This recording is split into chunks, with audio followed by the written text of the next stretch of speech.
উঠতে থাকলো, বহুদূর উঠতে থাকলো এবং এক সময় ফিলিস্তিনিতে পৌঁছালো। ইয়ামিনকে দেখা মাত্রই ইসরায়েলি ড্রোনগুলো আক্রমণ করতে থাকলো। ইসরায়েলি সৈন্যরা আবারও বর্বর হামলা চালিয়েছে গাজা উপত্যকায়। নিহত হয়েছে বহু ফিলিস্তিনি, যাদের মধ্যে নারী ও শিশুর সংখ্যাই বেশি। আতর্কিত এই হামলায় রাফায় একদিনই 400 মানুষ মারা গেছে। পুরো পৃথিবীতেই এর তীব্র নিন্দা জানাচ্ছে, কিন্তু মুসলিম আরব দেশগুলো বরাবর মতো এখনো চুপ রয়েছে, কেউ কিছুই করতে পারছে না। হে আল্লাহ, হে পরওয়ারদিগার, তুমি আমাদের রক্ষা করো। আমার ছোট ছোট সন্তানরা শহীদ হয়ে যাচ্ছে মালিক, আমাদের এই ফরিয়াদ আপনি শুনুন। হে আল্লাহ, আপনি আমাদের সহায় হন। সাম্মা, ইসরায়েল কেন এভাবে ফিলিস্তিনিদের উপরে হামলা চালাচ্ছে? তারা তো সাধারণ মানুষ, ছোট ছোট বাচ্চা, তাদের কি দোষ? ইয়ামিন, এটা নতুন কিছু না। বহু বছর ধরেই ফিলিস্তিনিরা তাদের নিজের ভূমি হারাচ্ছে। ইসরায়েলরা একে একে তাদের বসতবাড়ি গড়ে তুলছে ফিলিস্তিনিদের জায়গায়, আর ফিলিস্তিনিদের ঘর ছাড়া করছে। আর যারা প্রতিবাদ করছে ওরা তাদের দমন করে ফেলছে। বিশ্বের অনেক দেশ চুপচাপ আছে। এই অন্যায়ের বিরুদ্ধে দাঁড়ানোর মানুষ খুব কম আছে। যারাই এর প্রতিবাদ করে তাদেরকে এরা নিশ্চিহ্ন করে দেয়। হোয়াট দ্য ফাও কথা! তুমি দেখে নিও সাম্মা, আমি বড় হয়ে ওদের বিরুদ্ধে লড়াই করে ফিলিস্তিনিদের জন্য বিজয় ছিনিয়ে আনবো। সেদিন রাতে ইয়ামিনের আর ঘুম হলো না। সারা রাত সে ভাবে কিভাবে সে সাহায্য করতে পারে। হে আল্লাহ, আপনি আমাকে এমন কোন পাওয়ার দিন যাতে আমি ফিলিস্তিনি মানুষদের সাহায্য করতে পারি। আমিন। এই কথা বলে ইয়ামিনের চোখ দিয়ে পানি পড়তে থাকে এবং একটা সময় সে ঘুমিয়ে যায়। ঠিক তখনই পাশ থেকে একটি গায়েবী আওয়াজ ভেসে আসে। ইয়ামিন, আল্লাহ তাআলা তোমার মনের আশা পূরণ করেছেন। তুমি অসহায় মানুষদের সাহায্য করতে চাও, তাই তুমি আগামীকাল ঘুম থেকে ওঠার পর তোমাদের বাড়ি থেকে দূরে একটা বটগাছের কাছে যাবা। আল্লাহ তাআলা তোমার সহায় হন। পরদিন সকালে ইয়ামিন ঘুম থেকে উঠে আর উঠে গান গাইতে থাকে।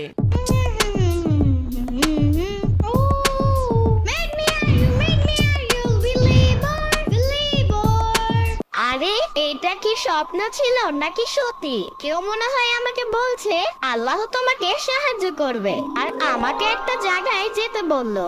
দেখি তো সেখানে গিয়ে। পানির নিচে ডলফিনটা তো জঙ্গলের মতন, হে ডাবরা জঙ্গলের মতন। পানির নিচে ডলফিনটা তো জঙ্গলের মতন, হে ডাবরা জঙ্গলের মতন।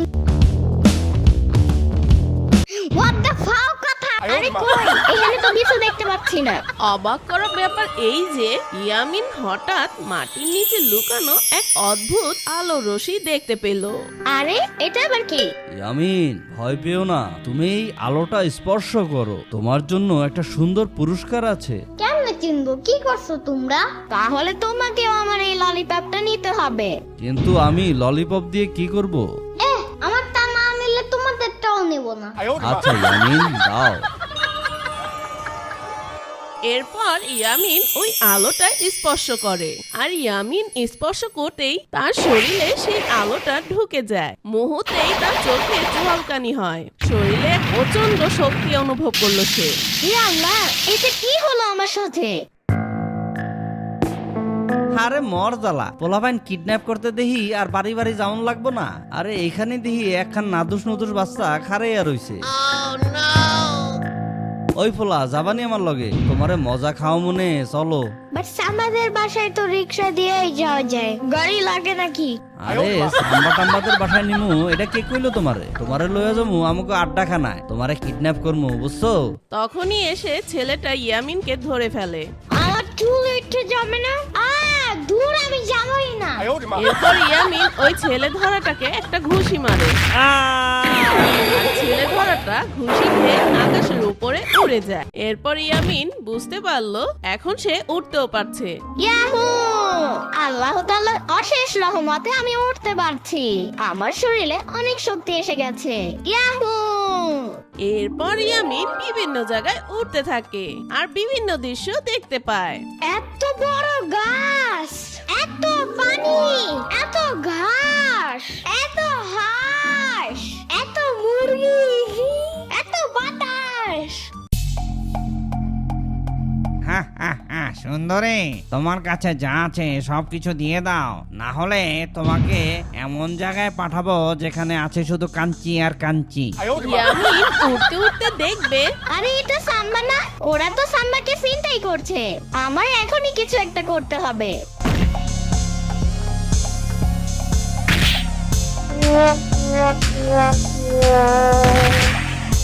আরে ইয়ামিন, তুমি উঠতে পারো কিভাবে? আর তোমার গায়ে এত শক্তি আসলো কিভাবে?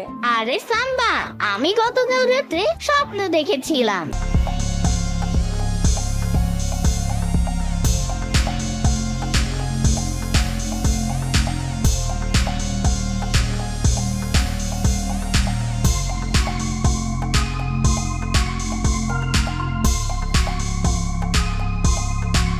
আরে ইয়ামিন, আল্লাহ তাআলা তোমার দোয়া কবুল করছে। চলো এই খুশির সংবাদটা আমরা এখনই বাসায় গিয়ে দিয়ে আসি। ঠিক আছে, চলো। আরে দাঁড়াও ইয়ামিন, আমাদের আরো একটা কাজ করতে হবে। চলো আমরা শহরের মাঝে যাই আর একটা জিনিস ঘোষণা করব। ওরা একসাথে উড়া শুরু করলো। এরপর ওরা শহরের মাঝে চলে এলো। ওদের এভাবে উড়ে আসতে দেখে অনেক মানুষ জড়ো হলো। বন্ধুরা, আমি ইয়ামিন। আল্লাহ তাআলা আমাকে কিছু শক্তি দান করেছেন যাতে আমি ফিলিস্তিনিদের সাহায্য করতে পারি। সেখানে লাখ লাখ মানুষদের মেরে ফেলা হচ্ছে, তাই মুসলিম বা মানুষ হিসেবে আমাদের দায়িত্ব তাদের এই বিপদে সাহায্য করা। তাই আপনারা ইসরায়েলি পণ্য বয়কট করুন। ইসরায়েলি পণ্য ব্যবহার আর পান করা মানেই হচ্ছে আপনি আপনার ভাইয়ের রক্ত পান করছেন এবং গায়ে দিচ্ছেন। তাদের পণ্য কিনা বন্ধ করুন। এই পণ্যের মাধ্যমে তারা অর্থ আয় করে, আর সেই অর্থ দিয়ে গোলা বারুদ কিনে আমাদের ভাইয়ের উপরে আক্রমণ করে। তাই বন্ধুরা, আমরা কিছু করতে পারি বা না পারি, আসুন আমরা ইসরায়েলি পণ্য বর্জন করি। ঠিক তখনই সেখানকার লোকেরা একসাথে বলল, হ্যাঁ ইয়ামিন, আমরা আর ইসরায়েলি পণ্য ব্যবহার করব না। আমরা সবাই আমাদের ফিলিস্তিন ভাইদের পাশে আছি। এরপর সবাই একসাথে বলে উঠল, free free Palestine, free free Palestine, free free Palestine. Yamin, তুমি এখন থেকে আর ইয়ামিন নাও, তোমার নাম আজ থেকে আল হক। এর অর্থ হচ্ছে সত্যের প্রতিনিধি। তুমিই পারবে ফিলিস্তিনের অধিকার ফিরিয়ে দিতে। এরপর ইয়ামিন আর সাম্বা ওদের বাড়ির উদ্দেশ্যে রওনা দেয়। উঠতে উঠতে সাম্বা বুঝতে পারলো ইয়ামিন এখন সাধারণ কেউ নেই, তার মাঝে এসেছে এক ন্যায়ের শক্তি। এই শক্তির মাধ্যমে সে উঠতে পারে, রক্ষা করতে পারে নিরীহদের, এমনকি অন্যায়ের বিরুদ্ধে প্রতিরোধ করতে পারে। ইয়ামিন, তুমি এখন ফিলিস্তিনিদের পক্ষে দাঁড়ানোর মতন কেউ। ন্যায়ের পক্ষে লড়ো তুমি। তোমার হাতে এসেছে আলোর শক্তি। আম্মু, আমাকে যাওয়ার অনুমতি দাও তুমি। আমি ফিলিস্তিনিদের সাহায্য করতে যাচ্ছি। আমার জন্য দোয়া করবে আম্মু। আমি ফিলিস্তিনিদের জন্য শহীদ হলেও আমার কোনো দুঃখ নেই। আরে ইয়ামিন, তোমার কি হয়েছে? এত পাটনা পাটনা কথা বলছো কেন? তুমি তো এখন অনেক ছোট। তুমি কিভাবে ফিলিস্তিনিদের সাহায্য করবে? আল্লাহ, ইয়ামিন তুমি উঠতে পারছো কিভাবে? আরে আপু, জানো না তো ইয়ামিনকে আল্লাহ তাআলা এক বিশেষ শক্তি দান করেছেন যাতে ও ফিলিস্তিনিবাসীদের সাহায্য করতে পারে। তাই তুমি ওকে আর বাধা দিও না আপু, ইয়ামিনকে যেতে দাও। আরে শ্রাবণী, ইয়ামিন যদি আর ফিরে না আসে আমি কাকে নিয়ে বাঁচবো? ওকে যেতে দাও ইয়ামিনের মা। আমাদের ইয়ামিন আর আগের ইয়ামিন নেই। ও হয়ে গেছে আল হক, অর্থাৎ সত্যের প্রতিনিধি। ফিলিস্তিনে হাজার হাজার মাসুম বাচ্চারা মারা যাচ্ছে। আমাদের ইয়ামিন যদি ওদের উপকার করতে পারে, এটাই কম কি? যাও বাবা, যাও, তুমি ওদের সাহায্য করো। ইয়ামিন, তুমি তো এখন সুপার হিরো, তাই তোমার জন্য আমি একটা জার্সি বানিয়েছি। আসি সাম্বা, মুসলমানদের জয় হবে ইনশাআল্লাহ। ইয়ামিন আকাশ ছুঁয়ে উঠতে থাকলো, বহুদূর উঠতে থাকলো এবং এক সময় ফিলিস্তিনিতে পৌঁছালো।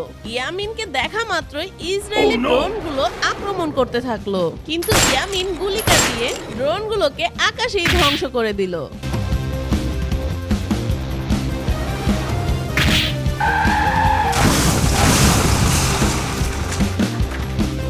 আর ইয়ামিন উড়তে থাকা অবস্থায় বলতে লাগলো, হে ইসরায়েলের বর্বর সেনাবাহিনী, তৈরি হয়ে নাও, তোমাদের জম ইয়ামিন চলে এসেছে। আল্লাহ তাআলা আমাদের ইসলামের সহায় হন।